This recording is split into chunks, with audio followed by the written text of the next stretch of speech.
మరి దేవుడు యెషయాతో చెప్తున్నాడు, వెళ్ళి ఈ ప్రజలకు ఆ విధంగా చెప్పు.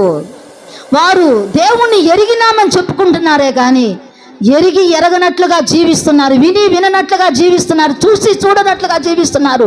దేవుని దగ్గర నుంచి వచ్చేటటువంటి ఆశీర్వాదాలు పొందుకోలేకపోతున్నారు.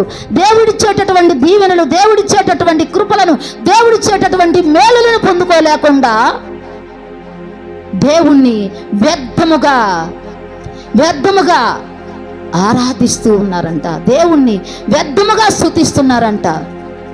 ఇలాంటి వారి ద్వారా గృహాల్లోనూ, సంఘములోను, సమాజంలోను, దేశంలోను సమాధానం అనేది లేకుండా పోతుందంట. ఎందుకంటే భయము లేనటువంటి భక్తి ఏం చేసుకోవడానికి? భయము తీరి భక్తి మరచి వారి ఇష్టానుసారంగా జీవించే జీవితానికి దేవుడు ఎందుకు మరలా?